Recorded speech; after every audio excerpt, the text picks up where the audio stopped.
Point After Podcast with your host, Julien Barnett.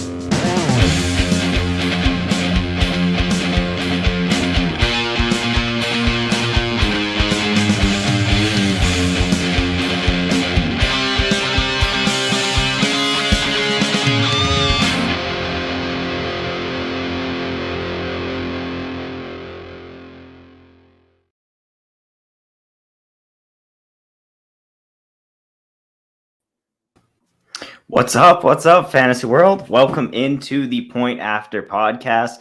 I'm your host, Julien Barnett, brought to you today, as always, on the True North Podcast Network, sponsored by Monkey Knife Fight. Today, I have two fantastic friends and analysts on. We're going to be breaking down the Monday Night Football game as well as the Sunday Night Football game, playing some touchdown dances. And it's going to be an interesting one to get into as that Sunday night game is going to be hard to navigate for fantasy. And I think a lot of people are wondering what to do with the players in this game and who you can trust and who you can't. So I'm excited to get into it. But before we do that, let me introduce my guest / co-host, Coach Craig Sport, to my left. You can just call him Coach Craig. If you've tuned into the episode, into the show before, you know him quite well. Coach, how you doing tonight, buddy? I'm doing all right. Been better, but obviously here tonight, so that's a little escape from everything else. But hey, look at this. Look at this. Look at that. Coach has got some of his own merch off of Verdian Global. Do you got your hat on? You got your hat with you near you there or what? I can grab it in a little bit. Yeah, you'll have to get in a little bit. Coach got a big shipment this week of a bunch of Coach Craig merch that came in a couple point after things as well. So pretty excited that he's rocking that on the pod tonight. And I can't wait to get some of that Coach Craig merch myself. And down at the bottom there, Todd, thanks so much. I know your life has kind of been a crazy busy fiasco a little bit over that, I guess, if you don't mind me calling that. And so thank you so much for joining us this Saturday night. I know you've been super busy, so it's an honor to have you, and I'm excited to chop it up. Maybe you can find an escape in tonight's episode just like Coach. Yeah, it'll be good. We'll run through this stuff, and it'll help me prepare for this last week of a regular season, I guess, before getting into the playoffs. I got some stuff riding on it, so hopefully I can learn some stuff myself.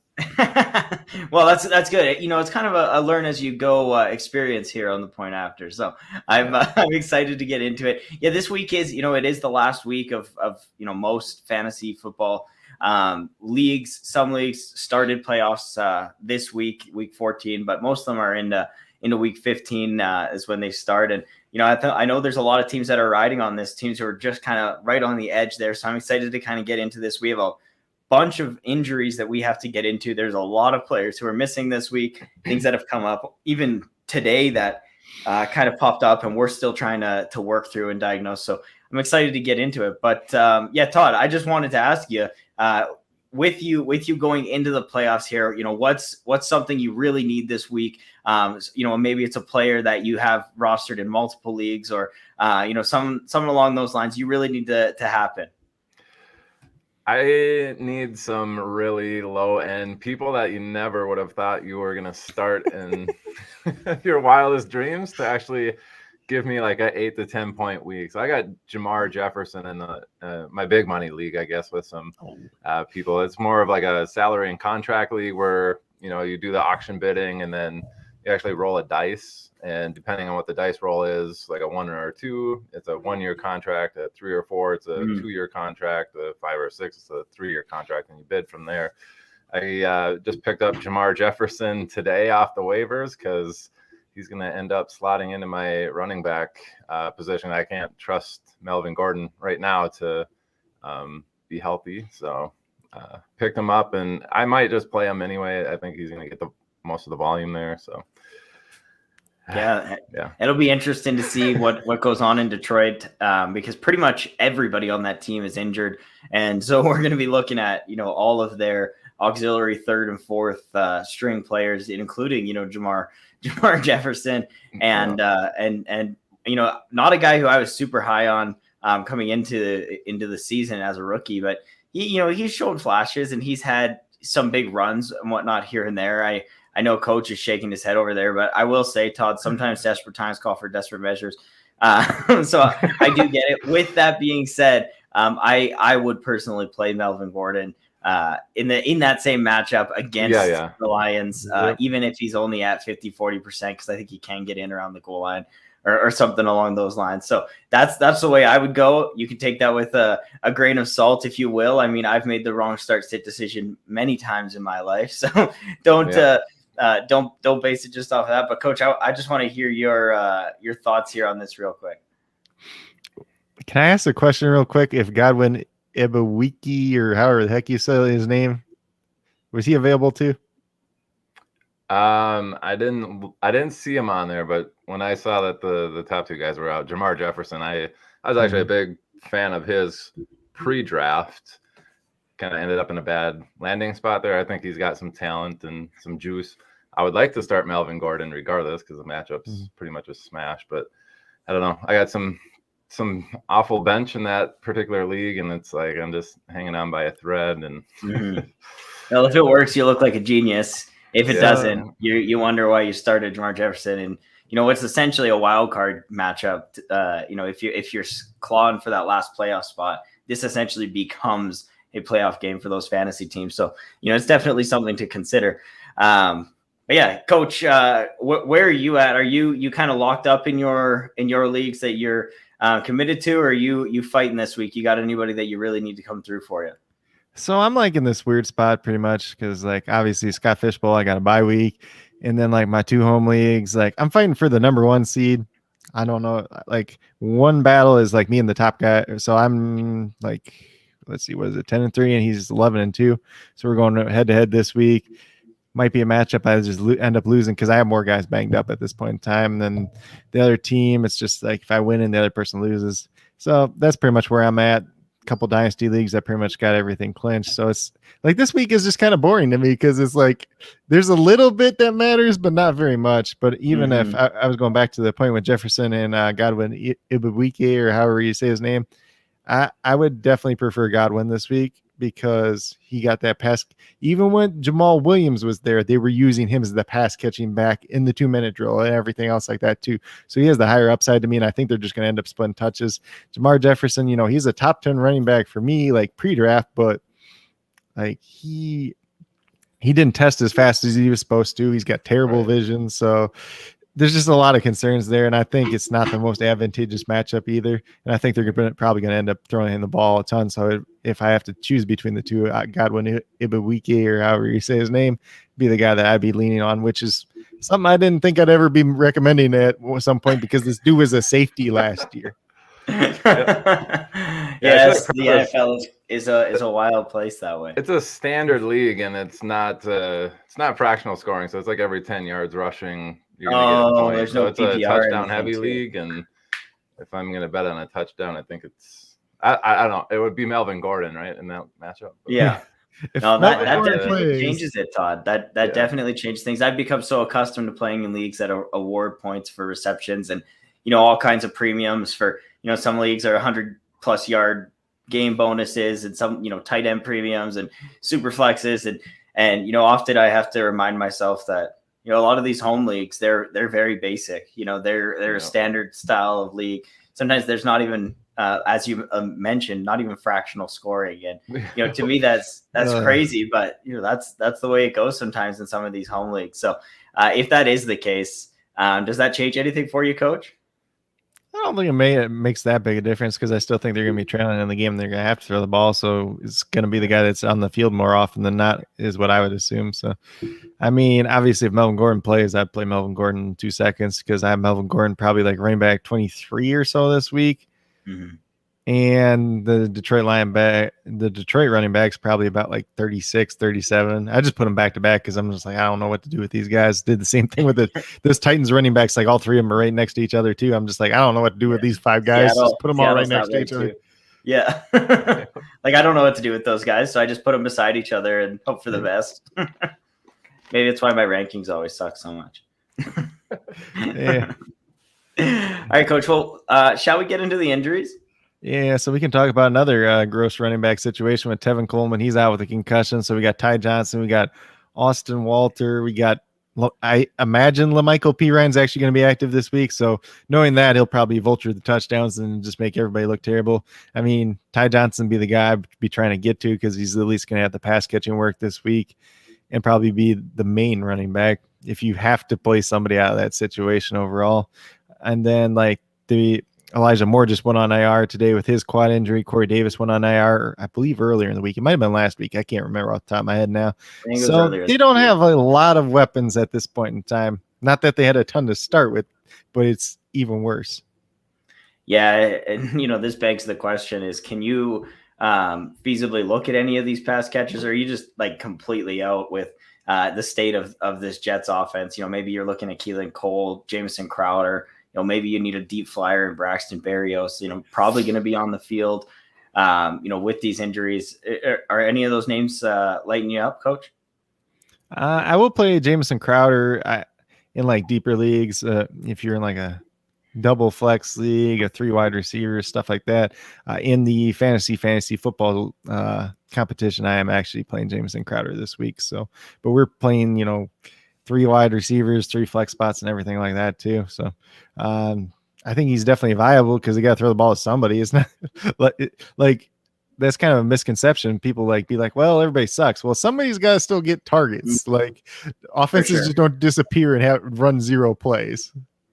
Yeah. Someone's got to do something. I mean, someone's going to maybe not score, but someone's going to score fantasy points. There is going to be volume here, and I think they will be playing from behind. So I like Jamison Crowder as well as, kind of like a safer floor dart throw that you can, in most leagues, one single flex, he's probably on waivers. If not, you can kind of pivot elsewhere. Todd, you got anything to add to that? No, that's about the only guy. I mean, Ty Johnson would be the running back that'd be trying to get after too. He's explosive, so he could at least give you like maybe a 30-yard, 40-yard run at some point. Otherwise, Crowder, I think, is going to be absorbing most of those targets. It's just you expect New Orleans to be leading in this, and their offense, when they're leading by 7 or more points, they're second slowest in pace of play, and the Jets are actually like top or bottom 5 in pace of play when they're trailing by 7. So it's just kind of gross all around for any Jets players.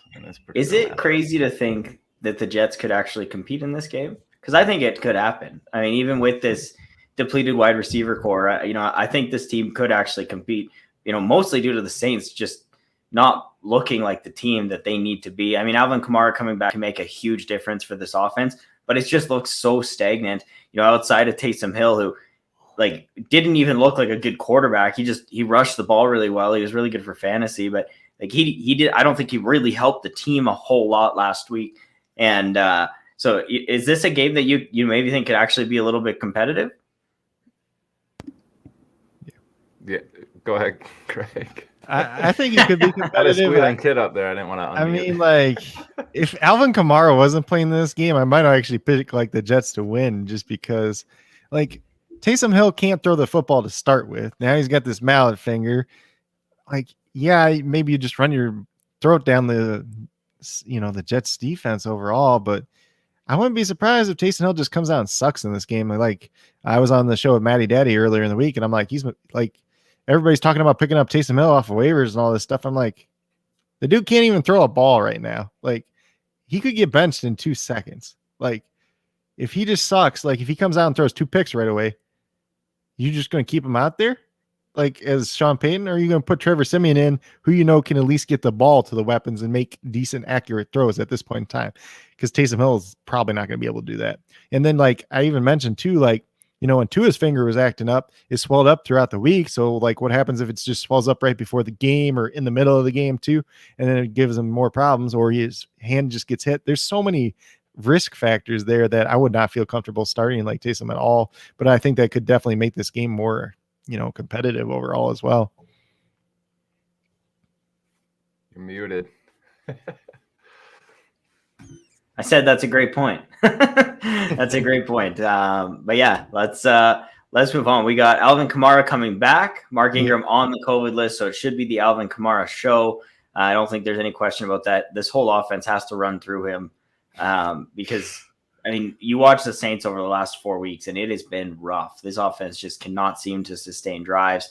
a bunch of turnovers, along with really having no alpha weapon that they can rely on or go to in any of these, tough situations. So Todd, is there anything that's standing out to you here, or is it pretty basic? Alvin Kamara is the guy you want, and the rest of the Saints pass catchers and running back room you're out on.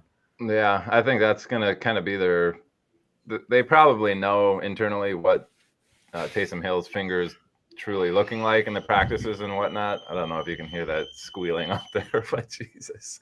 Yeah, I think it's just he might run the ball more often than he's actually going to pass the ball, and I think they're just going to lean on Kamara in this matchup. And with the way the Jets defense is playing, like it could still end up being a blow up spot for Kamara, where maybe the Saints score 17 points, but Kamara ends up with 28 fantasy points because he's getting all the dump offs and all the rushing yards and the 2 touchdowns that they score. So yeah, for sure.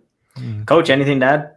Not really. It's a good spot for Alvin Kamara. Like you said, Mark Ingram's on the COVID list. Ty Montgomery is also on the COVID list at this point in time. So it's just really Alvin Kamara. There's Tony Jones behind him, but Tony Jones is not a good running back. He should be on a practice squad. He shouldn't be on a regular active roster. Don't get me started on that one. Yeah, we'll be here all night. Well, I don't even remember who I was talking to about that, but I'm just like, might have just been my roommate, but I'm like, this dude ran like a 4.8, like at his pro.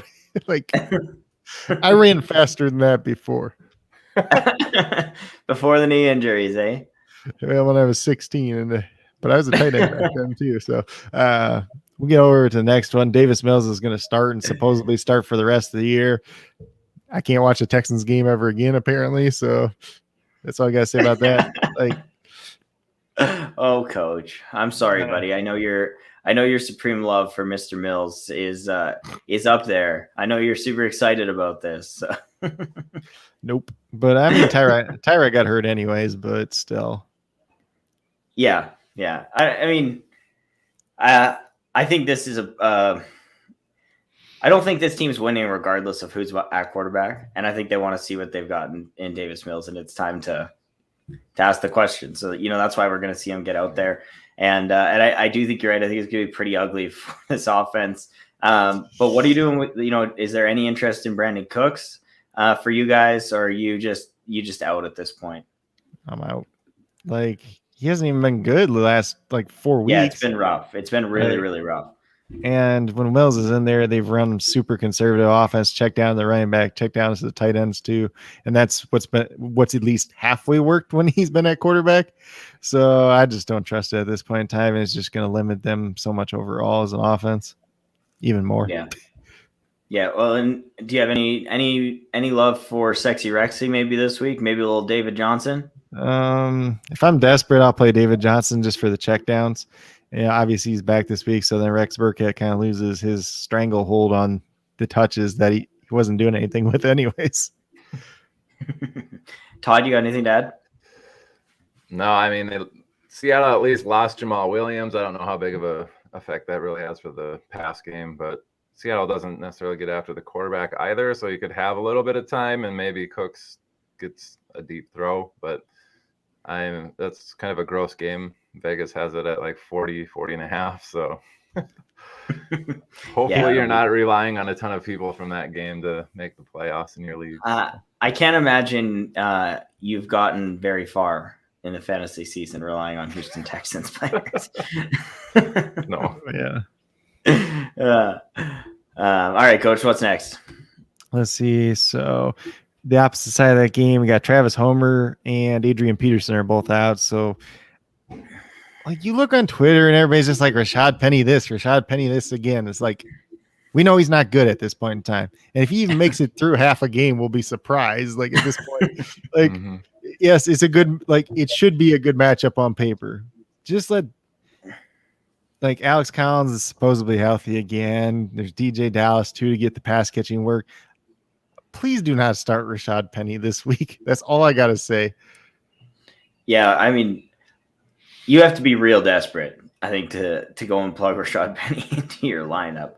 I think there's in most cases you can definitely find yourself a better option. I mean, I'd rather play any of the Detroit running backs in this game, this week instead of playing Rashad Penny. So that kind of gives you an idea of where I'm at with all their playmakers down. Todd, anything to add on that? No, it's a gross situation there for the Seattle backfield. It's like a three-way committee gross. of just not. Just don't play any running backs in this game. Wide receivers, you can go in and fire up DK and you can fire up Lockett, but temper your expectations. This is a good matchup, so I think there is going to be fantasy points scored, but it's been pretty rough, if we're being quite honest, for this offense over the last 6 weeks. Even since Russ coming back, they just haven't seemed to get their rhythm going. Tyler Lockett's actually been a relatively safe floor fantasy option over those weeks, but DK has certainly let fantasy owners down. So, Coach, I'll ask you, do you think that these wide receivers are going to smash in this matchup against your Texans, or are you kind of tempering your expectations? I temper my expectations. I think if there's a player that you want out of their offense at this point in time, it's going to be Gerald Everett, because the Texans, they have not done anything against tight ends this year. Gerald Everett has actually about the same target share as both DK and Tyler Lockett since Russell Wilson has returned to the lineup. And last week wasn't. You just can't push the ball downfield. He's just taking all these like check downs and short little dump offs to Gerald Everett in the middle of the field. Well, and in this game, you can do that. And it's like Gerald Everett should have had probably 2 touchdowns last week, but he fumbled the ball twice. And that was kind of funny because the Monday Night Football game before that, Russell Wilson's like, oh, he catches everything. He's got such great hands. And then he fumbled twice the next week. But I think if you need a streaming tight end, he's definitely a viable option this week. Love it. All right. What do we got next, Coach? So we got some Titans. We got Jeremy McNichols returning, so we'll talk about the running backs in a second here. Julio Jones comes back off IR. And then Janoris Jackrabbit Jenkins is out this week with an ankle injury. Had to throw the Jackrabbit in there because he literally wants to change his name to Jackrabbit. But I think the running back one here is really important because we got Deonta Foreman, we got Jeremy McNichols, we got Dontrell Hilliard.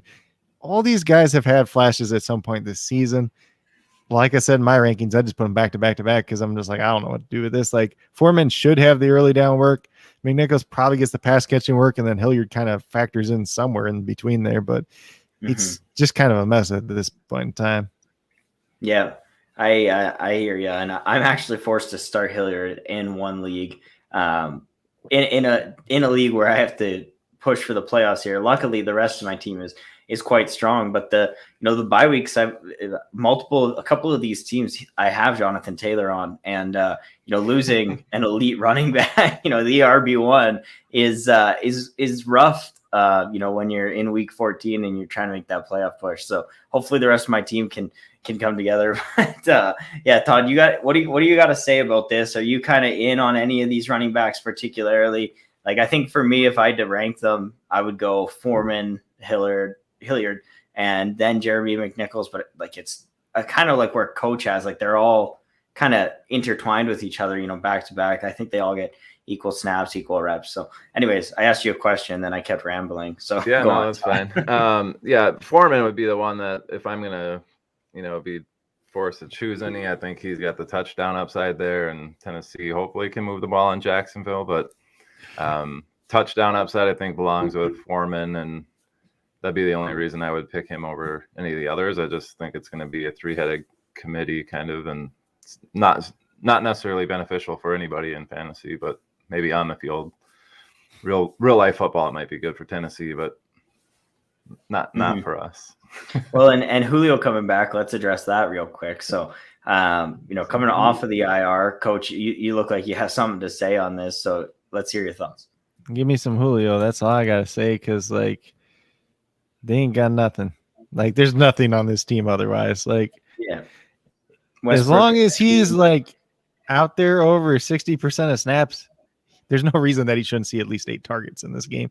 And I think he's going to score at least 1 touchdown in this game overall too. It's a good matchup. So it's just like, I don't know why you wouldn't play Julio this week, unless you have like way, way better options. Like, your team better be loaded if you're not playing Julio this week. That's all I got to say about it. I think the biggest concern is re-injury. It's not a volume concern.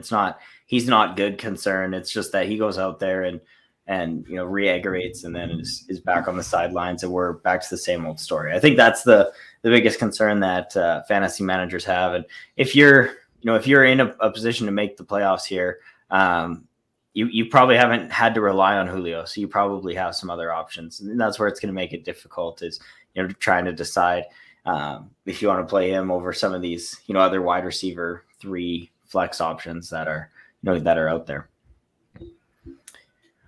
Whew. All right, Myles Gaskin, coach, placed on the COVID list on Friday. Salvin Ahmed was also placed on the COVID list.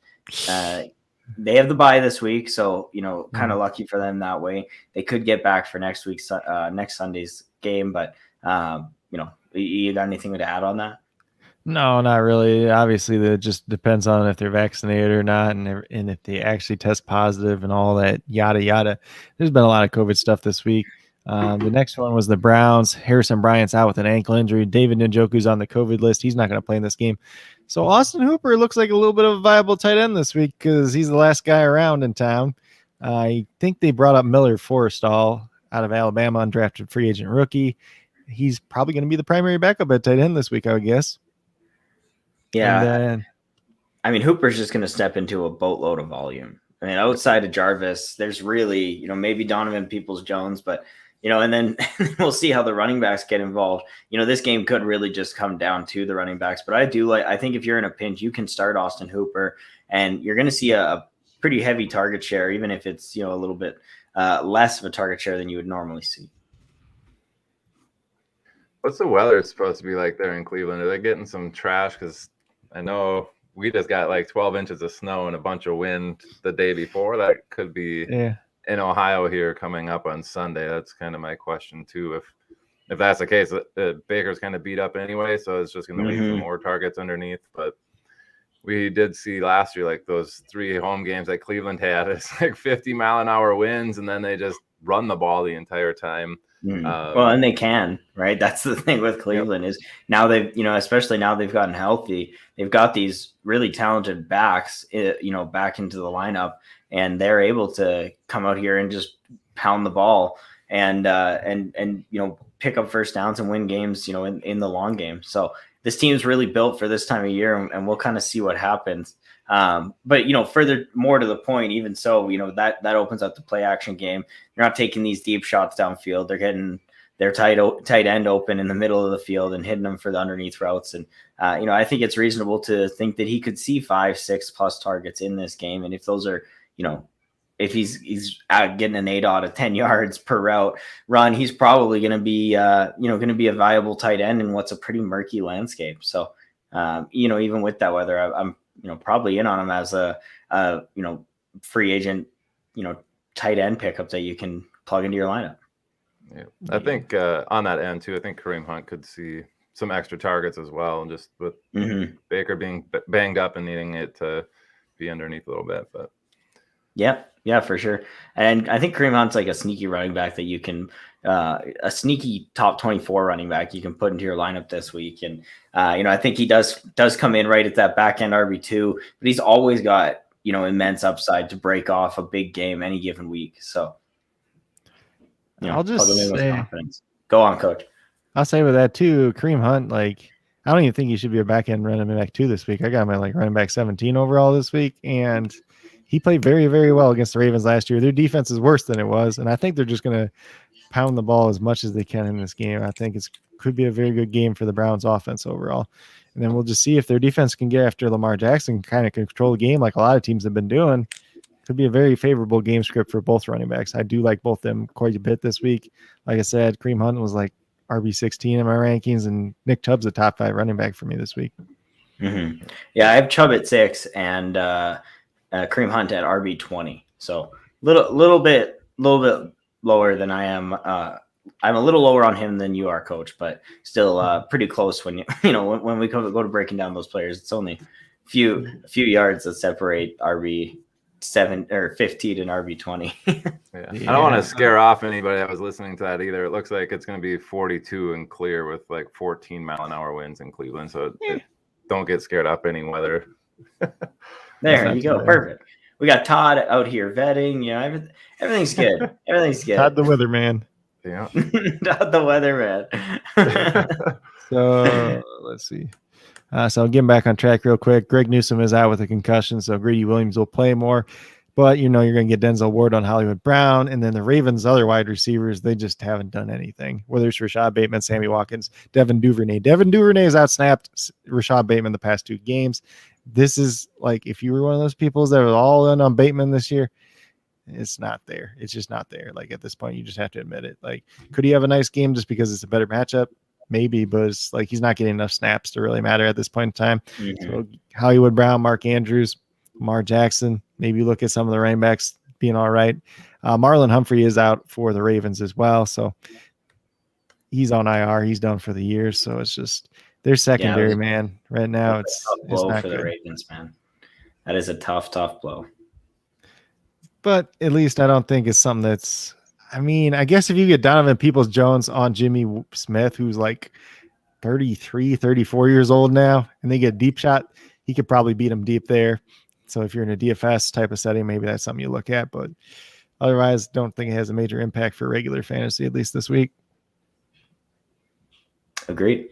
Yeah, so the next up was the Cincinnati Bengals. We got T. Higgins with an ankle. He's questionable, but he's expected to play. Joe Mixon's missed practice all week with an illness. He's questionable, but also expected to play. So I don't think we really need to say too much here.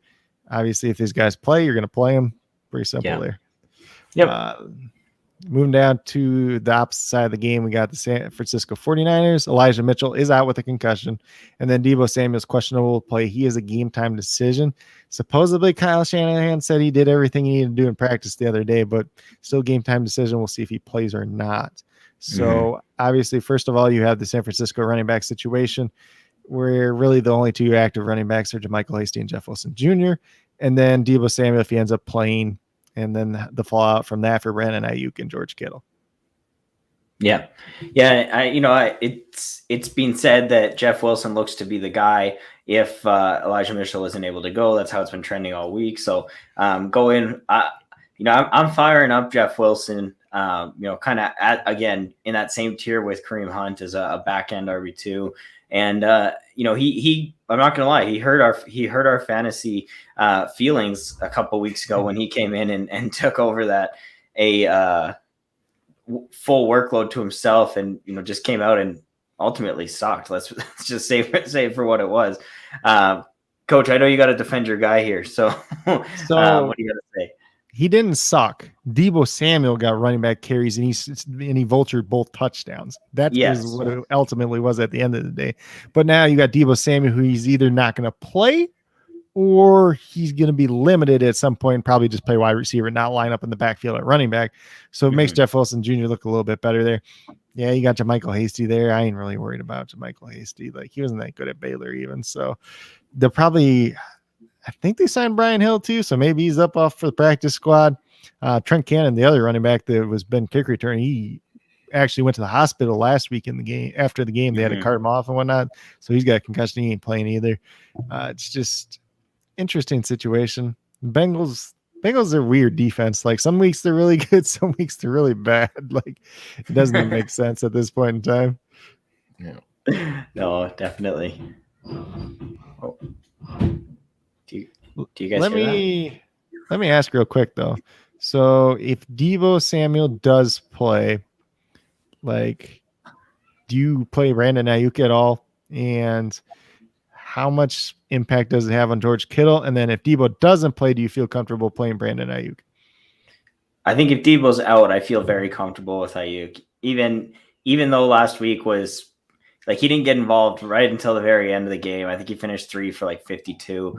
And, almost goosed you. I think, that to me was more precedent to George Kittle just absolutely taking over, having almost 200 yards and 2 touchdowns. They really didn't need a whole lot out of Ayuk. And so they didn't get it. I don't feel like he is really like scripted plays a whole lot. I don't think, they're really trying to, make him a centerpiece of the offense. They're like, go play wide receiver. And if you get the ball while you're out there, then you're going to get the ball. So, but if Deebo's out, I think he can be in a position where he's going to be on the field. He's going to be getting targets, and hopefully is going to be able to do something with that. Now, it gets murkier if Deebo is on the field, because then it makes you question, how often is he going to be on? Is he actually at full health? Is this team going to be continuing to use him? in that, kind of like versatile Swiss Army knife role and script him plays. So that's where it gets a little bit murkier for me. And I'm hoping that I don't have to be playing Ayuk in that case. So Todd, where are you at? Yeah, I think I'm just nervous that in general, like I think Debo is going to end up being active, and that makes me more nervous, like for anybody that's a Debo manager, where you even put him in at that point. Like, is he just going to get in there as a decoy? Is he not going to play unless there's like dire situation, because they're kind of in that playoff bubble? I think he's going to be active. I just don't know if he's going to be like an emergency situation, like, hey, like we need some desperation points here. We're down, 8 or something. Get out there, make something happen. Is he going to get the usual volume that he would otherwise if he was healthy? I don't think that's going to be the case. So I think that just kind of mucks the water up. I think he's going to be active. I just don't know if he's just going to be used as a decoy or one of those type of situations where, I think I would still feel comfortable with Kittle, Ayuk a little less so if Debo's out there. But yeah, that's kind of where I'm leaning. I think he's going to be active, and it's just going to it's going to be hard to navigate. Reduce your trust in everybody. Yeah. Coach, what do you think? I mean, I will play Ayuk if Debo doesn't play. I don't think Debo actually ends up playing in this game. I really just don't have that feeling that he's going to end up playing. But if he does end up playing, maybe it's like that Amari Cooper situation like a couple weeks ago where he was only playing on like key downs, third downs, and stuff like that too. I'm going to play George Kittle either way, obviously. Yeah. It's nice to see him finally get his first multi-touchdown game in his career. But it was great. He really looked like the elite tight end that we know George Kittle to be last week. It was exciting. Yeah, but I don't know. It's a tricky situation, and it's an afternoon game too. So if I can get away from Brandon Ayuk and Deebo Samuel, I'm just trying to get away from both of them. Let's just put it that way at the very least. Yeah, I think that's very well put. All right, we got a bunch more injuries to get through, Coach, so let's move on here. So rolling through real quick. So this is going to be another one that we're going to really have to talk about probably is the Chargers situation. We're just going to say Asante Samuel Jr., he's out with a concussion once again. That was his second concussion of the year, so it's a little bit of concern there. We got Keenan Allen out due to COVID. He's not going to play. Mike Williams was a close contact on the COVID list, but he's going to play. They've already announced that he's already been activated off the list, along with Chris Harris, the cornerback. So should be a very nice game for Mike Williams. Pretty much going to start Mike Williams. I don't think anybody has any questions about that at this point in time. Then we got Jalen Guyton, Joshua Palmer. You can throw Jared Cook's name in there if you really want to. They feel more like DFS plays to me personally. I'm not ranking them anywhere near where I would play them in a regular fantasy at this point in time. Yeah, I think that's fair. I just think this could be a lot of variance. We might see Austin Eckler get an uptick in targets here. We might see, as you said, Josh Palmer. But another name I'll throw out there is Donald Parham, who has been he has been involved in a couple of weeks as well. So I think it could just be murky. Justin Herbert's just going to move the ball around and find whoever's open on this team. He might get involved in the run game himself. Without his possession wide receiver Keenan being on the field. So I'm not sure like any one guy really gets a huge uptick. I do. I don't hate Jalen Guyton in this game if you're really desperate for a wide receiver start. And, he's a guy you can pick up off waivers and plug him in. You probably would have had to have already picked him up. But, yeah, I don't hate that option. I think he will be out there on the field in an offense that I expect to score quite a bit of points in this game. So he's got that going, boding well for him. But other than that, I think it's just going to be kind of spread around between a bunch of guys. Todd, you got anything to add on these wide receivers over in LA? Yeah, I think it's going to be Mike Williams. We've seen him kind of take over on the games that Keenan has missed this year anyway. I think he's due for another big game here against the Giants, but I think they might just get the running backs involved a little bit extra with Keenan out. Eckler has been kind of, every week he's got some banged up injuries that he's kind of dealing with on a day-to-day basis. I think they're just going to get these other running backs kind of involved as well. But I think Eckler is going to get his. I think Mike Williams will get his, and you might start seeing a little extra the other running backs there because I think they're going to be up in this game anyway. So, yeah. All right, Coach. I'll say too, real quick. I think that Jared Cook and Joshua Palmer are going to be the biggest ones to take advantage of that situation because they're the ones that are going to be more likely to play the slot where Keenan Allen was lining up. Jalen Guyton, he gets a little bit uptick in snaps, but he's still going to play on the outside. He's still very limited in what he actually does. He's kind of, I know we kind of talked before the show, one of those guys that can run a straight line really fast, can run a slant route and do stuff. Like he can make a big play on any given play, but he's more of a DFS play. Not somebody I want to trust in like a redraft or a dynasty league or anything like that. Unless it's a super deep league and you're just hoping for one big play and you're like an underdog or something like that. Yeah. Yeah, I agree. Yeah, for the Giants side of the ball, we got Daniel Jones out once again. So it looks like Mike Glennon is going to be the quarterback. Woo. And then it still makes me laugh that we have a Daniel Jones neck injury and Mike the Neck Glennon is coming in to back him up. Can you just give him some of his neck? I mean, is that how this works? No, well, and Mike Glennon, I think he's got a concussion or something that he cleared this week. It wasn't like a real concussion because he cleared it like super fast. Mm-hmm. So he was like never in protocol. It's weird. Otherwise, we would have had Jake Fromm. Oh boy. Jake from State Farm? Yep. No, just Jake Fromm. Jake Fromm that beat out Justin Fields at Georgia somehow. But hey, Jake Fromm that lost his backup job to Mitch Trubisky. That same Jake Fromm. He lost his third string job to Davis Webb. So that's all we got to know about him. And oddly enough, Mike Glennon beat out Russell Wilson at North Carolina State, and then Russell Wilson grad transferred to Wisconsin. So this is all kinds of weird. It's a weird world, man. It's a weird world. Then we have Kadarius Toney, a Pro Bowler his rookie year, like the All Rookie team. Not Pro Bowler, but like the All Rookie quarterback. Who Glennon? He's on the All Rookie team. Yeah, I don't think so. Like a 19 touchdown season his rookie year. Let's see though. Kadarius Toney's out with an oblique injury. Sterling Shepard, quad injury, limited practice all week, questionable. He's a game time decision. They think he plays. I don't want any Giants patch sketcher in this game. Maybe if you want to stream Evan Ingram, you can try that. But anybody else, Kenny Galladay, Sterling Shepard, Darius Slayton, Farrell Cooper apparently is on this team and playing snaps. John Ross, Colin Johnson, any of these guys, just don't touch them, please. Yeah, it's brutal. I'm not going near any pass catchers. I love the Chargers defense. If you're playing in any kind of DST format or leagues where you have to play a team defense, backup quarterbacks are just fantastic for your fantasy goodness. So I'm all about it. Let's see. So then we move down to the Denver Broncos. Melvin Gordon's questionable. He's questionable, but expected to play with his hip injury. So obviously, temper your little expectations for Javonte Williams. I know everybody's excited after last week, but Melvin Gordon's going to come back.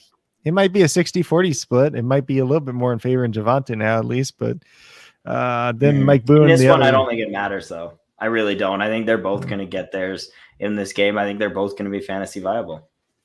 Yeah, and then Mike Boone, the third string running back, obviously was placed on the COVID list, so it doesn't look like he's going to play this week. There was a little bit of a scare at one point in time because they're like, well, maybe Javonte or Melvin Gordon were close contacts, but we have not heard any word to say that was the case.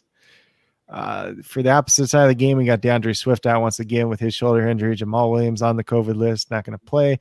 TJ Hawkinson's out as well. So we kind of already talked about the running back situation.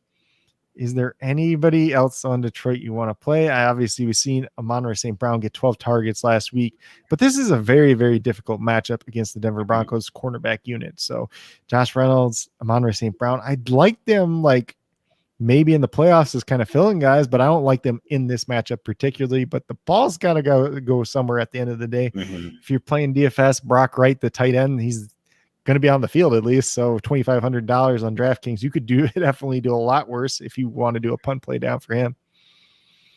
All right. I like that.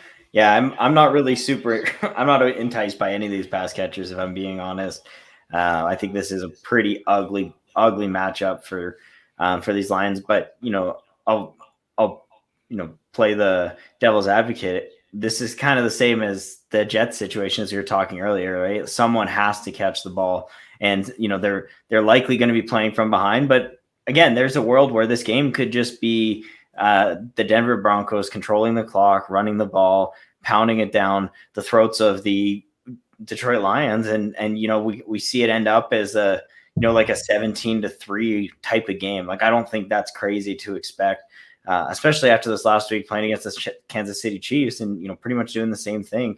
I mean, they didn't come out with the win, but that was the game plan going in, and they had some unfortunate luck, but they held the Kansas City Chiefs to 22 points, and one of those was a defensive score. So I definitely think like it's going to be hard for this offense to move the ball. We're going to see a lot of 3-and-outs, and I'm just, I'm kind of out on it. And then on the other side too, like other than the running backs, I'm just not enticed by these wide receivers whatsoever. Even Noah Fant, is a guy who I love coming into the season. I love last year. I said, this is going to be the breakout year. Unfortunately, he hasn't been. He's had a couple good games, but this offense just cannot support enough fantasy relevant pass catching weapons to, and these running backs. So I'm kind of out there. I'm just not really looking at this game for fantasy at all, to be honest. I will say one little thing too. Detroit Lions defense, they've been pretty decent against tight ends for the most part this season. Mm-hmm. So Noah Fant, he's like, their quarterback unit is not the best, but like Teddy just sucks. Like anybody that knows me knows I hate freaking Teddy Bridgewater. Like, he's not good. Like, oh, he's a safe guy. Well, he threw like 4 picks last week. Like, he's not that safe. He's not that good. Mm-hmm. But that was the first. I think those were the first picks he's had in a while. But other than that, he just doesn't push the ball downfield. Like, he is a very conservative player, and he doesn't take a whole lot of risks, which then in turn, turns to really no big plays ever happen. It's just like a very slowly ground out game. And for fantasy, it kind of sucks, right? Like, it's really difficult to start pass catchers in this offense. Yeah, but what I was kind of going towards here too is when Jamal Williams went on the COVID list, Tracy Walker, the safety, did too. They had been using Will Harris, not the Viridian Global Will Harris. What? As their slot corner the last couple of weeks because AJ Parker's been on the IR. So I assume he's going to go back to playing safety now. They did get Melifanu back last week. So now they have Jerry Jacobs, Melifanu, and Owarrier. So I assume one of those 3 cornerbacks is going to end up playing the slot this week. Neither of those 3 and really have experience playing the slot. So maybe, just maybe, I hate Jerry Jeudy, but maybe he has an okay week. Like, if you want to play him in DFS or something, like, you could take a chance on that just because you got 3 relatively young cornerbacks. One of them is going to end up playing the slot, and none of them really have experience playing the slot full time. Mm-hmm. All right. Yeah, we got a question here, guys. Let's answer this real quick before we move into the next one. Who is the highest upside? His opponent had Dalvin Cook, so he's really shooting for the highest possible points here. So half point PPR. Van Jefferson versus Arizona, Jeff Wilson versus Cincinnati, or J-Rob versus Tennessee. Todd, I want to go to you first here. Are any of these guys really jumping out to you? We just talked about Jeff Wilson. J-Rob, we haven't really got into. That situation's kind of murky. And then, Van Jefferson is really come into his own over the last 5 or 6 weeks. So where are you at with this? Just on the first guess or first look at that, I would put my chips in on Van Jefferson. I think that game environment's gonna be the most potential for a shootout. I think San Francisco and Cincinnati have the ability to do that as well, but the likelihood is probably a lot less than the Rams at Arizona. So I like the chances of Van Jefferson, gathering 7 or 8 targets and making it work for fantasy there. Jeff Wilson would be second on that because I think he's going to get the volume there.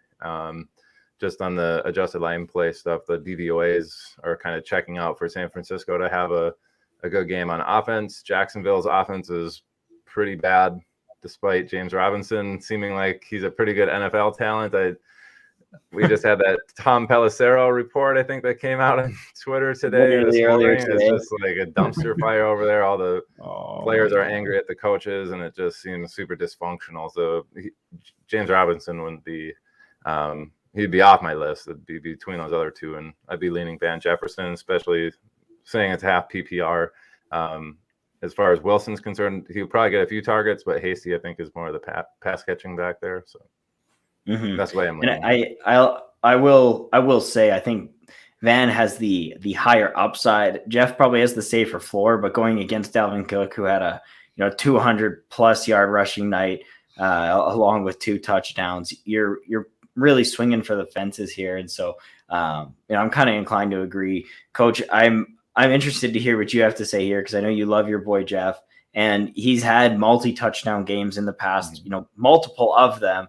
So, do you think this could be a game where, he really gets rolling against Cincinnati and can get into the end zone a couple times, or are you inclined to go with the upside of a deep shot on Van Jefferson as well? So I will say, for the answer to this question, just because the question is who has the highest upside of these 3 guys, the obvious answer is Jeff Wilson Jr., because he's had 4 games of 20 or more points in PPR last season when he's gotten the opportunity. What's the highest game we've ever seen out of Van Jefferson? Like 18 PPR points, like 18.3 or something like that. Like, so I would say Jeff Wilson Jr. has the highest upside at this point in time. It's pretty much backfield to himself. If we know Deebo Samuel's out, it's looking even better. So it's hard to go away with Jeff Wilson Jr., and especially when Van Jefferson's competing with targets and everything like that as well. Like Van Jefferson, if he gets the long play, he could pay off. But if he doesn't, you could be looking at a guy that only gets 10 or 11 points too. And then with James Robinson, I don't know if you guys heard the story. Last week after he fumbled, they put Carlos Hyde in. He was fighting to get back into the game, and Urban Meyer told the running back coach to hold him back and not let him get in the game for the rest of the game.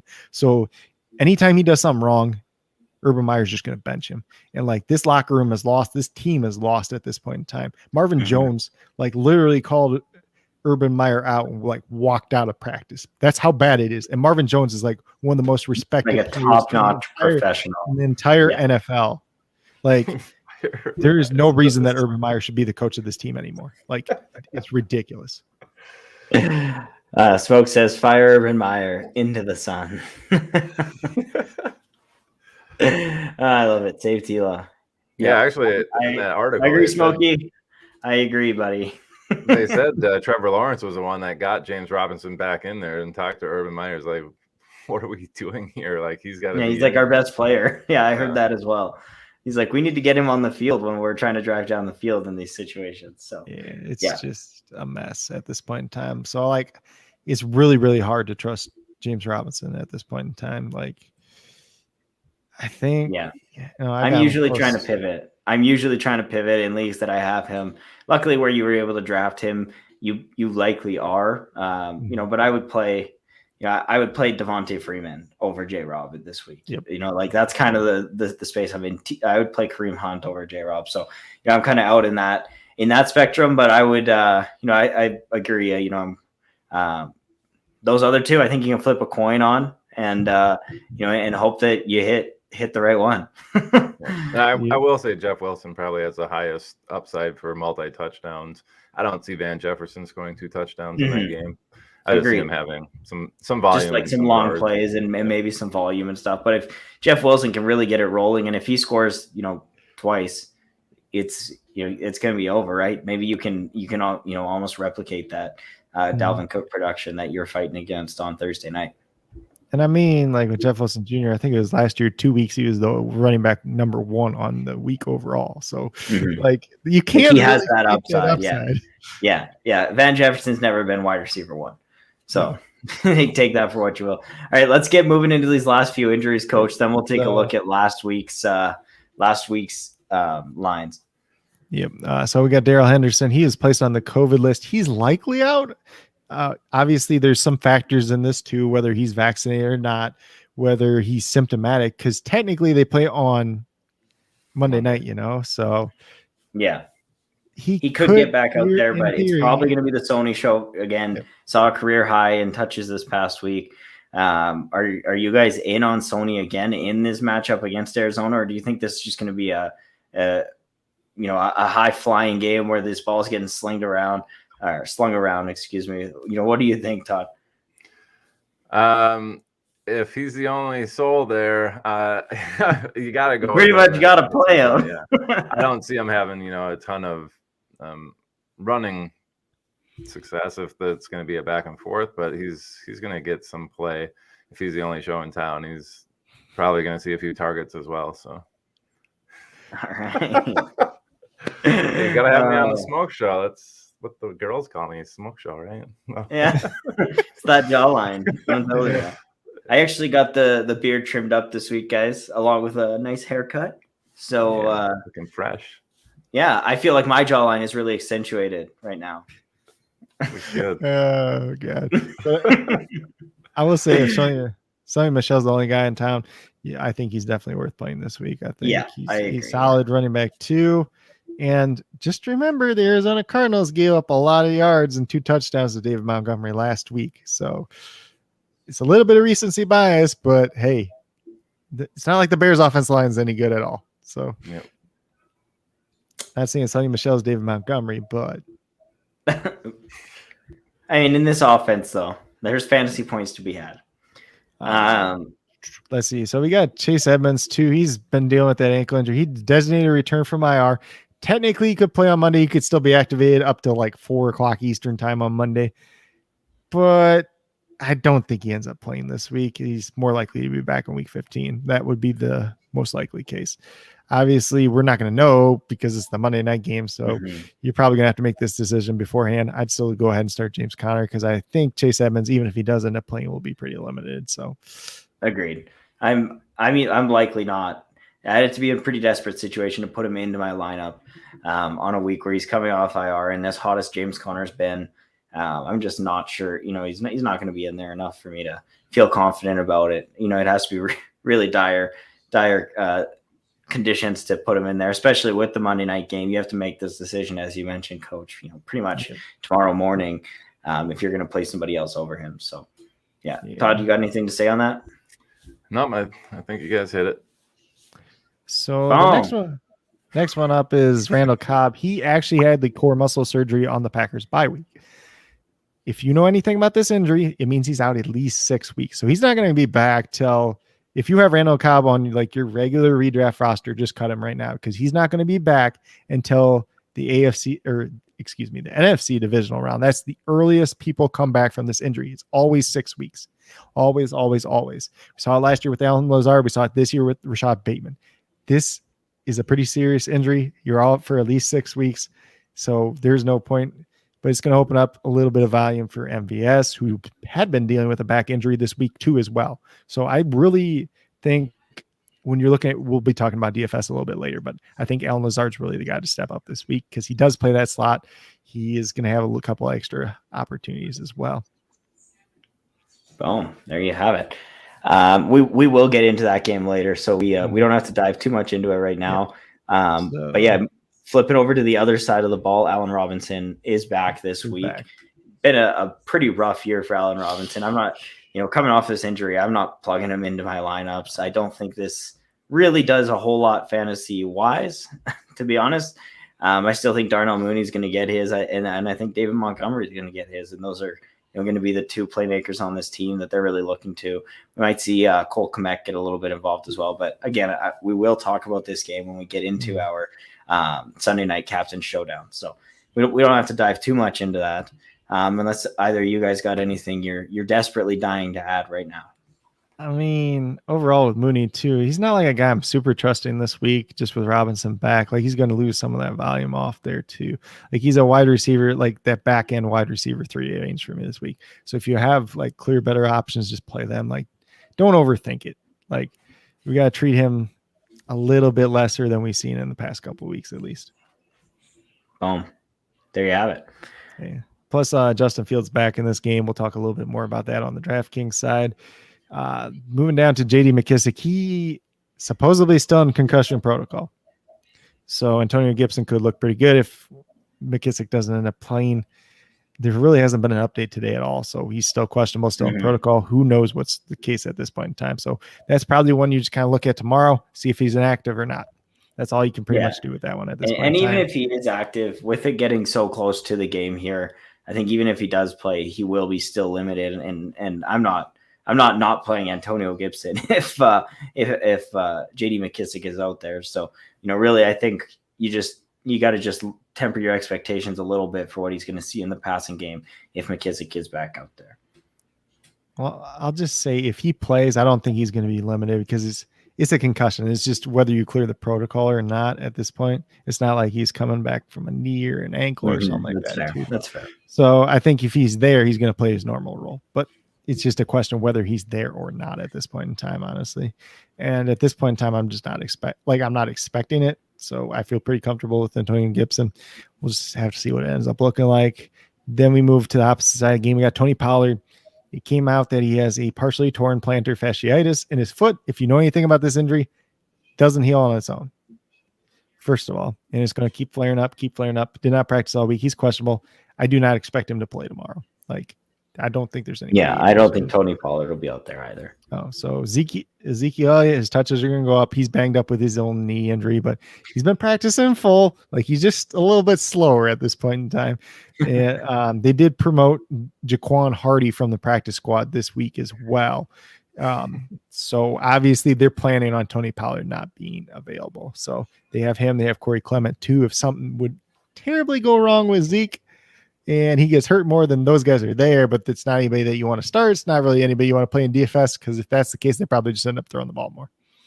Agreed. Yep. Agreed. All right. I think that covers it for our injuries, eh? Yeah, there's a ton this week. So yeah, there was a lot. We're 50 minutes in, and we've now encompassed all of the injuries and the impact that it has on fantasy. So now we can take a look at how we did last week. So yeah, with our Sunday Night Football DraftKings lineup, obviously it was the Chiefs and the Broncos game. We had Patrick Mahomes in the captain spot, Clyde Edwards-Helaire, Tyreek Hill, Byron Pringle, and then our two Broncos that we selected were Javonte Williams and Albert. We finished in the top 50%, but we're unable to actually cash on this line. Mahomes unfortunately let us down with his cost. The move probably would have been Javonte Williams in that captain spot, and then built the rest of the team around there. But definitely something to learn from. So that was our DraftKings lineup last week. We'll get into building another one real quick here, but I just want to take a quick look at our Monkey Knife Fight touchdown dances as well, because this was a very weird week. It was pretty unlucky for us. The two games that we had, the Monday nighter and the Sunday nighter, both of them combined for less than 3 touchdowns total. So in the Broncos and Chiefs game, as I mentioned earlier, there was that defensive touchdown. Patrick Mahomes rushed one in, and then a couple of field goals, and then Javonte Williams got the garbage time touchdown late in the game. So we did get one touchdown there, but unfortunately we did not select Patrick Mahomes to rush in for a touchdown, and we also did not and didn't have the option to select the DST on the other side to score. So missed out on that one. And then the Bills and Pats game, we talked about it. We said, if this, we'll see what happens with the weather. And we'll go from there. We had Stephon Diggs, Damian Harris, and Ramondre Stevenson. There was, again, only 2 touchdowns scored in this game. Damian Harris did score one of them. The other one was scored on the other side of the ball by Gabe Davis. And then 5 field goals in this game rounded out the total score for it to finish as a 14-10 game. So it was, 4 total touchdowns. It was a pretty bleak game from a fantasy perspective, and from a touchdown dance wise, it didn't pan out very well because there just wasn't the touchdowns to be had. So this week we've got the Rams and the Cardinals game on Monday night, which is going to be a fun one to break down and get into this touchdown dance with. And then the Packers and the Bears game, which is going to be a little bit murkier and, a lower over under. So we'll get into it. But before we do that, we're going to take a word from our sponsors, Monkey Knife Fight, and you guys can see what they're all about. If you want the best DFS player prop games in the industry, jump onto Monkey Knife Fight. Monkey Knife Fight is sweeping the nation right now, and we at True North are proud to be doing it along with them. They've got games for all sports and skill levels that are sure to keep you on the edge of your seat, with endless opportunity to watch your winnings pile up. With our promo code TNFF, Monkey Knife Fight will match your first deposit up to $50. So sign up now with our promo code and you can get up to $50 of free money to start making some bank. Again, that's monkeyknifefight.com, and the promo code is TNFF at your first deposit to start playing today.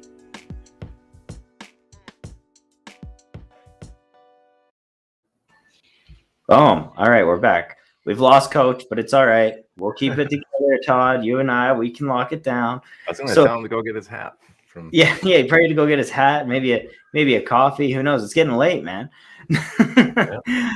So with this week, Todd, this Bears Packers game is going to be a relatively interesting one. You know, we've got a lot of players on the Packers side who can score in this game, but it is only a 43-point over/under, and the Packers are 12.5-point favorites. So trying to divvy up those points and decide where they're going to go is actually going to be kind of difficult, I think, and that's really what we're here for. Obviously, there's Aaron Jones, AJ Dillon, Devontae Adams, who has historically been a touchdown monster, and potentially Marquez Valdez-Scantling, who we just talked about earlier. So a couple guys there on the Packers side, and then on the other side, to me, there's two main guys. Darnell Mooney and David Montgomery are the two guys who I could see really getting in the end zone for this Bears team. I think if we see a some kind of turnover on the Packers side and the Bears get some good field position or something like that, David Montgomery has the talent and the attributes to go and punch it in. But we got to add a player from each side of this one. So we'll just kind of go around the horn. Coach, I see that you're back now. So we're just into the Packers and the Bears game. Todd, I just rambled on there. So I'll send it off to you. Who's standing out to you as a must get in a touchdown dance on this? I would like to go with Devontae Adams. I'm just looking specifically at the DVOAs on offense for Green Bay. It's number 5 offensive pass DVOA. Chicago's at 22 for pass DVOA. I think it's a pretty big mismatch there. Chicago earlier on in the year was getting after the quarterback pretty good, at least generating some sacks in situations that they shouldn't. But that doesn't really affect Rodgers and Devontae Adams. It's broken toe. Yeah, so I think that's where I would lean. The run game's also pretty good on that aspect too. But Adams, I'm inclined to agree. I mean, I love Devontae Adams in this one. I think this is a rivalry that is always lively when the Packers and the Bears get together, and and Aaron Rodgers wants to lock up that first seed, and so he's going to be out there slinging the ball. I think Devontae Adams is going to be getting involved. I have him as my wide receiver 2 this week. I believe wide receiver 3. I had him, a spot behind Justin Jefferson on Monday night, who didn't quite live up to that number 2 finish on the week that I was hoping for. But based off of that, I do think that he gets into the end zone. I know last time they played, they did lock down Devontae Adams. So, Coach, what do you got to say on that? Yeah, so that's one of the things I mentioned is he got really bottled up the last time. They did have Jalen Johnson shadow him the last time out too, which Jalen Johnson really hasn't shadowed people so far this year. So I think maybe if they pay more attention to Adams, then it might be a nicer game for somebody else. So in the touchdown dance, I'm fine playing him here. I think when we get over to the DFS, it's probably going to be a different story though. Yep, I think that's fair. But even if he's not super involved between the 20s, this guy's always a threat when they get down around the goal line. It's not always just handing the ball off to the running back and letting them punch it in. They do a lot of motion with Devontae Adams. They get him involved, right around the 1 yard line. They're throwing the ball sometimes. So I think he can definitely get in there with that one. I do think this is gonna be a lower scoring game, so I want to take a little bit, safer plays. Go that 2 total touchdowns. Hopefully we can hit with that. On that note, Coach, if you're looking at this, let's move over to the other side of the ball. Is there anybody on the Bears side standing out to you as that's the guy who's scoring in this game? Give me 1 second. I just want to see where the game is being played. It's at Chicago. Yeah. No, it's in Green Bay. It's in. It is. Yeah, it's in Green Bay. So we just had 6 inches of snow here yesterday. So this could be a little bit interesting game overall. Depends what it looks like tomorrow. I don't know what tomorrow's weather looks like, but I think it could be a pretty run heavy game. Might favor a guy like AJ Dillon or Aaron Jones in general. I think David Montgomery is definitely the play on the Bears side though. I agree. And I guess this kind of begs the question then, if we do think the weather's going to be a factor here, are you guys opposed to going AJ Dillon and Aaron Jones on the Packers side, just trying to lock up that running the backfield and, you know, hoping one of them can get in, and then hopefully Monty can get in on the ground game on the other side, you know, writing that game script of this is going to be a ground and pound game? So let's see. I don't dislike that strategy, to be honest. Montgomery's definitely the one I would want on Chicago as well. Yeah, I agree. Packers are 27th in run DVOA on defense, so, and Chicago's not amazing, but they're middle of the pack, so they'll have enough to get it done. Yeah, so it looks like it's just supposed to be cold there. It's not supposed to like snow anymore, at least.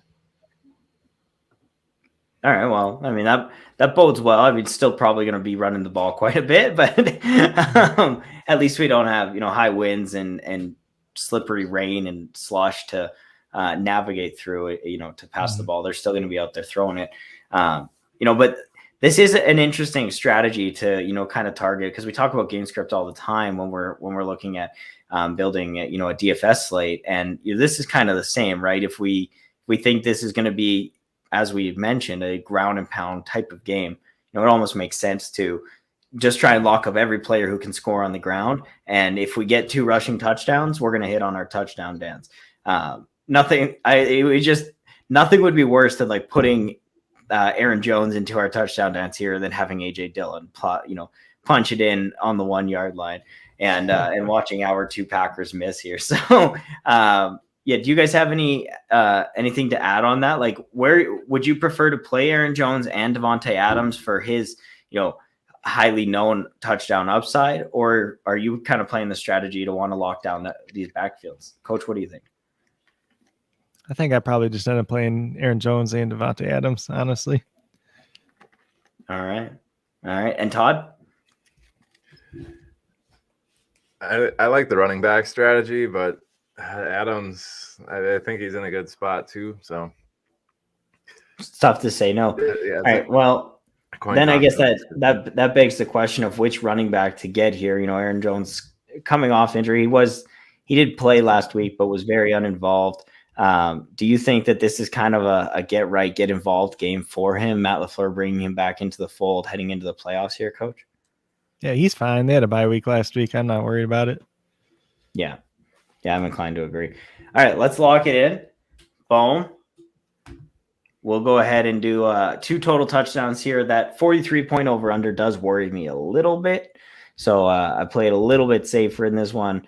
We'll go $20 on that one. 2 total touchdowns. Lock it in for our touchdown dance, making some bank. Boom. All right, and now we'll flip over to the other side of the ball. Or sorry, not the other side of the ball, to the next game, which is on Monday. The Rams and the Rams and the Cardinals. I was looking at Matt Stafford. He got me all riled up. But this game, much higher over under. We got 51 total points. The Cards being 2.5-point favorites. It's going to be a really fun game. You know, last time the 2 of these guys met, the Cardinals, you know, kind of destroyed them. They got up not early, but they really took over in the second, third, and fourth quarter, and the Rams just couldn't get back into it. James Conner had 2 touchdowns in that game. AJ Green scored, as well as Max Williams on the Cardinals side. So points kind of going all over the place. And then on the Rams side, the now on IR Robert Woods got into the end zone, as well as Van Jefferson in that game. So, you know, not some typical touchdown scorers. Cooper Kupp, a guy who scored 11 touchdowns this year, has only had 5 games where he didn't score, and most of those games where he did score were double touchdown games. And so, you know, we know that he has that high variance, but also, you know, can get bottled up. Last time they played, he didn't get into the end zone. So, Coach, I'll go to you first. Is Cooper Kupp a guy that you're kind of shying away from, or do you think this is I'm going to prove that I can do it against this 10-2 team, and, you know, prove why he's an electric wide receiver in the NFL? So it's an interesting situation because Cooper Kupp's obviously a very good player. He obviously plays most of his snaps out of the slot. Where does the best corner for the Cardinals line up? Byron Murphy in the slot. So it's the hardest matchup of any wide receiver on the Rams side. Is he still a better wide receiver than Byron Murphy is corner? Probably most of the time. So Mhm. I'm not shying away from it by any means, but it is a tougher matchup overall. Okay. And I think the other guy too, that for me is like a lock to get in the lineup. I'm just staying in the Flames with James Conner. Has had again multiple double touchdown games. If Chase Edmonds does happen to play, I don't think he will be super involved. Every single time that they get down into the red zone, James Conner becomes that goal line back, and he's actually been really good at it this year. So I like James Conner a lot on the Arizona side of the ball. And I do like Cooper Kupp. I feel like they're almost the safe options, but I think he's scored in all three of his last three games, having a multiple touchdown performance in two of those games. So kind of on a hot streak here. The Rams are trying to get back into this divisional race, and if they can win this game, it's just going to be a massive, massive win for them. Darrell Henderson's not playing, or we don't think is going to play, as Coach mentioned earlier. So Sony Michel is a guy who could be on the table too, looking on the Rams side, and then on the Cardinals side, we could be looking at DeAndre Hopkins, or maybe want to take one of those flyers on, say, Christian Kirk or AJ Green, maybe getting into the end zone. I don't prefer to go that route. I tend to try and play it a little safer. But what do you guys think, Todd? Where are you at? Yeah, I don't know if I'd light your money on fire with those last couple of guys, but. Yeah, I think Connor and Kupp are good ideas. I think the third one that I would end up going here is Hopkins. I don't mind Michelle here. I'm just basing it off of, the DVOA options, or the run blocking here for the Rams is actually super good compared to the Cardinals. But as far as the Cardinals are concerned, they're 25th for run DVOA on offense. The Rams are number 2. We saw Connor already have success against them earlier this year, but they are number 2 in pass DVOA on offense for Arizona, and Rams are 11, so they're not bad, but that seems to be the favorable matchup, at least on DVOAs. So I lean Hopkins there for the third choice. But nice. And where are you at with Zach Ertz? Is he a guy who you'd consider here? I don't know. To be honest, I don't know. I know he's been pretty good there since he got to Arizona, but and they are coming off the bye. He's able to get healthy. He's been involved in certain weeks and then completely phased out in others. So I think your sentiment is true. He's a tough guy to judge. I'm really not sure if you can go in and lock him in as a touchdown scorer. Yeah, Coach. Yeah, and who knows? Coming out of those bye weeks, like we see rookies a lot of times all of a sudden get a huge bump and play after a bye week. They start getting schemed into the offense more because they're kind of new, but could be the same thing for Ertz. We get that bye week and they start scheming some more things for him. But yeah, no, don't want to bet on it until we see it. Yeah. Yeah, Coach, where are you at? I mean, I think we've seen that already with Ertz being more involved, but so it's really comes down to Hopkins and Ertz with me here. If you're going just based on matchup, Zach Ertz has the better matchup against these linebackers. And then, DeAndre Hopkins, he's going to be going against Jalen Ramsey most of the time. I know everybody's like, oh, Jalen Ramsey playing more in the slot and been kind of used as a star role a lot more often this season. Well, he's kind of moved out of that role as of late and been back to shadowing wide receivers a little bit more as well. So I think he's going to be in Hopkins most of the game. I feel like Hopkins is the easy pick, is probably the safe pick, but I do like Zach Ertz in this matchup. Yeah, I'm kind of in a weird place here. I think you're right. He is the safer pick. But Zach Ertz has just been so good since going to Arizona. So it's hard to, kind of shy away from him in this one. But, let's go with the electric playmaker of DeAndre Hopkins. Last week, he only had 2 receptions and he scored on one of them. This guy's a red zone weapon for them. And with the high touchdown upside of James Conner and Cooper Kupp, I think we can play it safe and go and add DeAndre Hopkins. Where are you guys at with the touchdown total in this game? This gets really interesting because, we know that, 2 out of the 3 of the guys in here have had multiple touchdown weeks themselves. So are you thinking 2 touchdowns, or are you kind of inclined to bump it up to 3 and look to pay out a little bit higher? Coach? I mean, 2's Todd. The safe option, right? The safe option is 2 touchdowns. I mean, that seems pretty safe, right? Seems like you're gonna 1.5x your money for sure.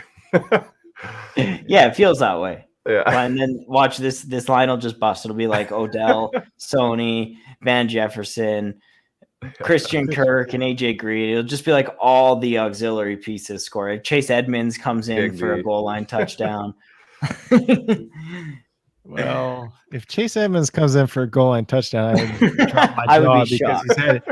he's had one goal line carry in his whole career. So Yeah, I know. It's, James Conner has to get hurt or something. And actually, all these guys that you mentioned, they all three of them had multi-touchdown games this year. Hopkins had one earlier in the year too. So we know the upside's there, but to play it a little bit safer and go with the two. Yes. Lock her in. Lock that in. Boom, boom, boom. All right. That's how you make We're locked in $20 for on our a Saturday. touchdown dances, guys. That's brought to you by Monkey Knife Fight. Use the promo code TNFF. Get 50% matched on your first deposit. You can go and make some touchdown dances with us, just like that. So let's get into our final segment for the evening. We're gonna do a DraftKings Captain Showdown. We're gonna do a Forley Sunday night game. If you want all the other DFS action, make sure you go and check out the SODFS podcast on the True North Podcast Network. That came out last night. The guys went live and they broke down the whole main slate for you. We got the evening games taken care of, so let's get into it. So this is a pretty large contest, NFL Showdown 40K, $1 entry. And yeah, we're gonna play the variance game, I think, and try and hit on some upside plays in this game. So looking at the flex spot, who's kind of standing out to you immediately, Coach, in the captain spot? Sorry. So if you're going into a big GPP, you want to be different, there's probably two guys that are going to stand out the most. Alan Lazard, I kind of already mentioned, going to have some more opportunities in this game. He has a little bit of upside. And then AJ Dillon's another one at $4,400, $6,600 in the captain spot. You know, if he just if he gets like half the workload and he just makes use of his touches, that's another different way to get very different too. So, and like I mentioned with Devontae Adams, you know, they've really bottled him up the last time. They made him a focus that they were going to stop him. So if they do that once again, then guys like Alan Lazard, guys like MVS could get open. MVS, like I mentioned, he has that little bit of a back issue right now. So if that flares up too, could help Alan Lazard out just a little bit more. I believe the last time they played him too, they had Robert Tonyan. So that option isn't there. Nobody's afraid of Josiah DeGuara or Mercedes Lewis or Dominic Daphne or Tyler Davis. So those would be the ones that really stand out to me if you're trying to get different. If you're not trying to get different, I don't mind Aaron Jones. I don't mind David Montgomery in the captain spot.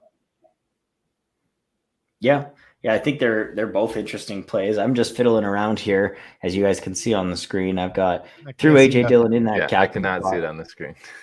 You guys can't see that that on the screen. Mm-mm. Oh no, my goodness! I'm like over on a different screen. Nobody.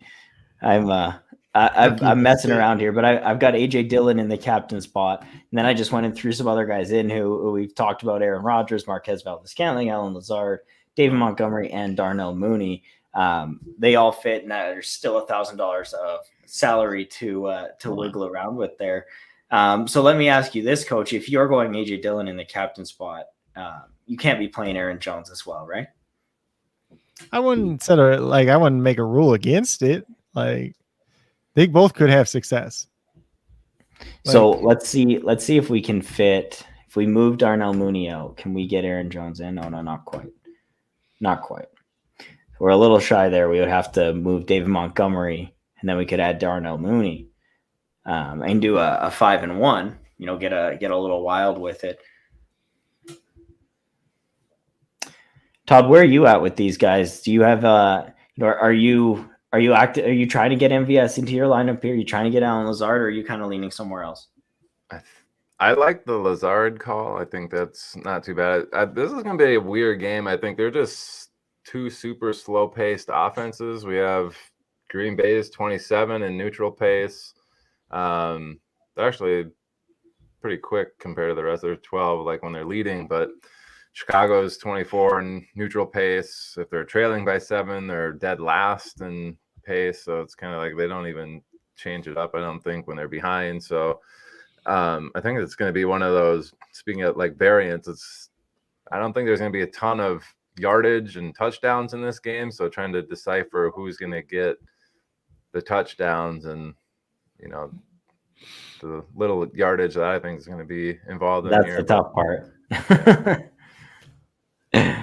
No kidding. But yeah, I don't mind Lazard. Like you said, we saw Adams get shut down already earlier this year. And if that happens again, I'm assuming he's going to be super popular in this, right? So it's a good way to get different, not having him in your lineup period. And if you're right on that, then you're gaining a ton of leverage on the rest of this field. Totally. I mean, I'm expecting him to be up in, the 60% ownership on this slate, maybe even a little bit higher. I expect Aaron Rodgers to be up there as well. So really trying to get some variance there between those guys. So yeah, I don't hate this lineup. It's kind of the same one that I initially entered. Just toying around with it a little bit, maybe getting a little wild with it. We're going to put Allen Lazard in that captain spot and see what that does for us. I expect him to be a fairly low rostered captain. Still got room for AJ Dillon in there as well. So, a couple different ways to go about putting this lineup together. I'd love to get David Montgomery into this lineup. He's kind of the player that stands out to me on the Bears side of the ball in this one. I'd rather, play Montgomery over Darnell Mooney, to say the least, but there's a significant, $1,600 So gap in them. Yeah. What do you think, Coach? So if you take MVS and Mooney out and you put Montgomery, and how much money you got left then? Because it's about 5,800. Yeah, you could play the Packers defense then too.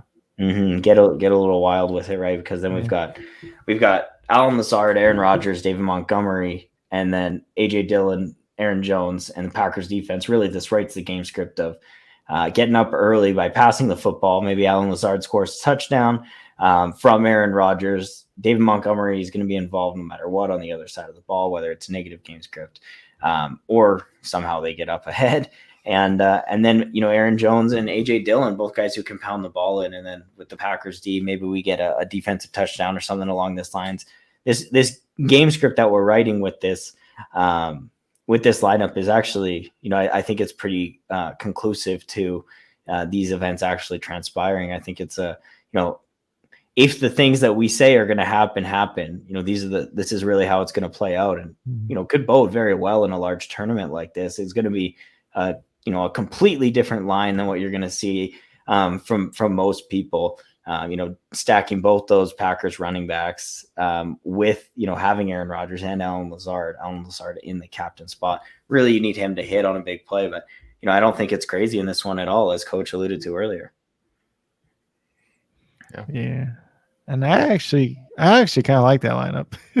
Same Yeah, here. I haven't really messed around too much yet, but there's a couple different ways you could go to. I mean, if you want to get, even if you want to do like 4-2 Bears stack, you could make some interesting things happen with Dave Montgomery, Justin Fields, Cole Kmet maybe, and then kind of go from there. There's just a lot of different ways you can approach the slate, and with some of the higher priced players, it makes it a little bit interesting too. So I feel like at some point you're going to fade one of those Packers guys, where there's Devontae Adams or Aaron Jones though on this slate.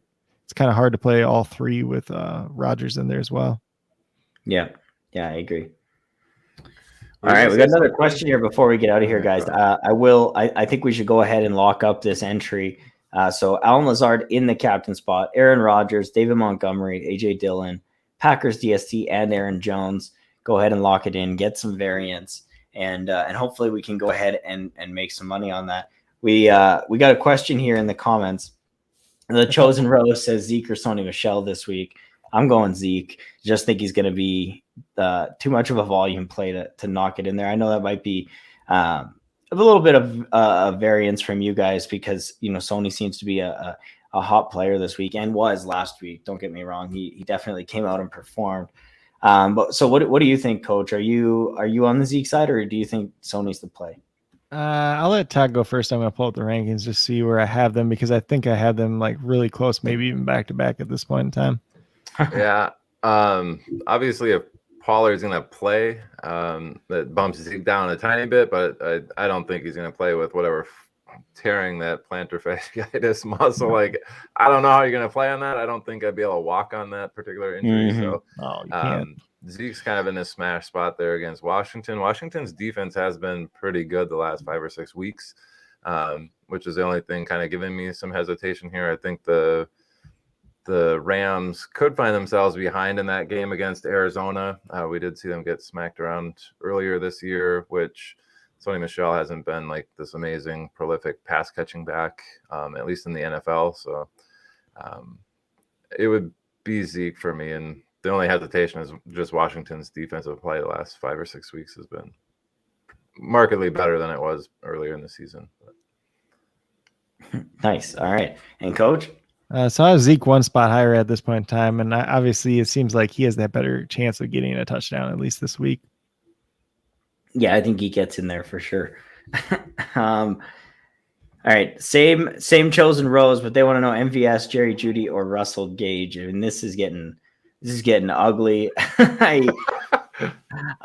We talked about the Denver Broncos pass catchers earlier, and I want pretty much nothing to do with them. So, Jerry Jeudy is surprisingly at the bottom of this list. I think it would go Gage, MVS, Jeudy. I mean, Russell Gage has actually been a pretty good wide receiver over the last 4 weeks. Somebody that you can kind of play as that wide receiver 3 flex play. So I think if you're going for like a safe play in that flex spot, it's probably Gage. If you want the upside, then likely it's MVS. But I'm staying away from Jerry Jeudy. Coach, you're making a bunch of faces over there. What are your thoughts?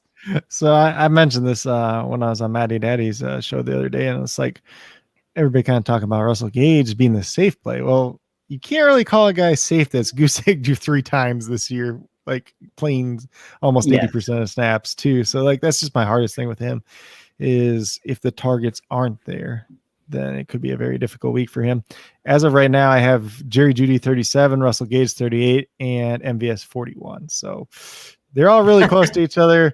I guess I slightly prefer Jerry Jeudy. Kind of talked about how his matchup could be a little bit favorable if they do have to throw the ball. But honestly, like there's no right answer here, honestly. Yeah, I'm kind of inclined to agree. It's ugly, man. Yeah. It's ugly. Todd, you got anything to add? I think I would lean Gage. It's just the last 3 or 4 weeks with him. If we've seen that trend of him just getting that massive volume. Carolina's defense was pretty good, but it's kind of weird. Like, oh man, Jerry Jeudy against a terrible Detroit Lions defense who just gets smoked everywhere, passing or running the ball. It's like, how do you not get that? But then Denver's offense is just so weird that you can't really trust him in that sense to get volume or even be efficient with his targets. So totally, I think I would lean Gage. All right. Well, there you have it. I mean, we got a couple more, I think. Take our advice with caution, but we got a couple more. Arizona defense or the Bengals defense. This one's it's kind of tough, to be honest. I don't love either of these DSTs this week. And I'd kind of hopefully look to the waiver wire. They're probably going to be scooped up already. So I guess if you have to pick one of these guys, I don't want to play Arizona's defense against this Rams offense coming out who wants to try and take a hold of back of this division. So I'm probably inclined to go the Bengals. You guys got anything to add to that? So I would just say, like, where are you going to get the sacks? Where are you going to get potential turnovers? Jimmy G or Matt Stafford. I think I would lean the Jimmy G route. Him throwing some accidental balls or getting the sack maybe a pick six, something like that. Like, who knows? They scored. I believe the Bengals defense scored last week, correct? Or was that 2 weeks ago? I don't know. Was there a couple weeks ago? Mike Hilton? I think it was 2 weeks ago. Mike Hilton had an interception. I think it was against the Steelers. It was, against Big Ben. It was like his former team. It was a pick six on there, like on the Steelers, like 20-yard line. Yeah. So I have the Cardinals one spot higher at this point in time. I think they're just the better defense overall. The Rams offensive line at times have had issues protecting the quarterback. So Take that for what you will. but I mean, back to back, flip a coin, right? yeah, but I mean, like if you can go, like if the Broncos, Seahawks, Chargers, Saints, if they're available, like they're my top 4 defenses, and most of them were pretty available this week. Yeah, especially in a redraft setting. Mhm. And then, Coach, I'll ask you this last question because I am not the guy to ask about kickers. We've got Dustin Hopkins, Greg Zuerlein, or Tyler Bass this week. I mean, I'm inclined just to say Tyler Bass because he's like one of my favorite kickers in the NFL, and this is going to be a high-scoring game, I am assuming, against the Bucs. So that's kind of where I would go, but mostly out of favoritism. Which one of these guys is highest in your ranking?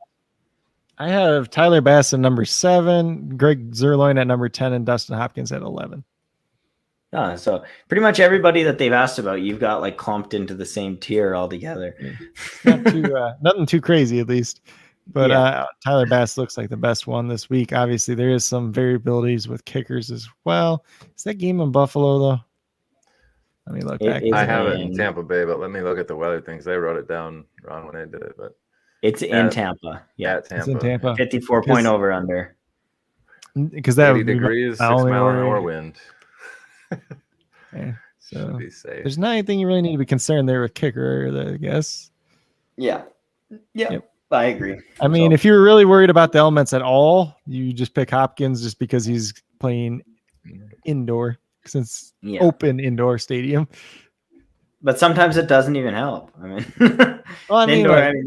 the kickers this year have been, I mean, quite frankly, bad. There's been a lot of missed kicks in the NFL this year, and it's not something you see very often going on in the NFL. So, these decisions could be important for these guys. But I agree. I'm going Tyler Bass. I think there's just going to be more points scored, more field goal opportunities, and that's how I tend to approach the kicker position.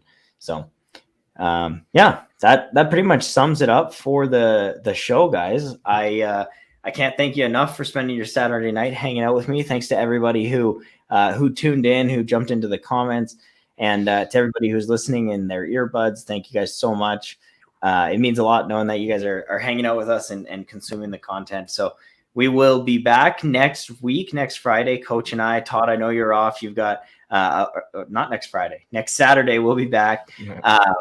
And we'll have a guest on with us, Coach. I haven't quite figured out who it is yet, but I've reached out to a few people who've said they can make it work. So this week we'll have an announcement on who's coming on for us next week, and it'll be a good time.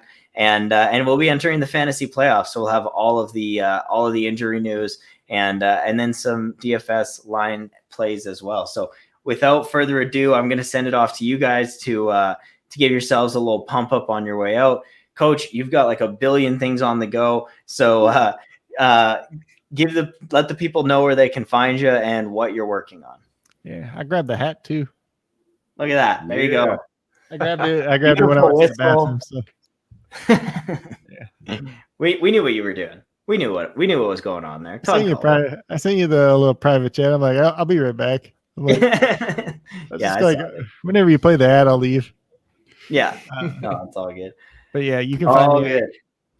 But you can find me at Coach Craig Sport on Twitter. So if you're looking at that, I don't put anything crazy out there on Twitter anymore, really. So retweet a bunch of stuff for people, help all people out that way every week, every game. What?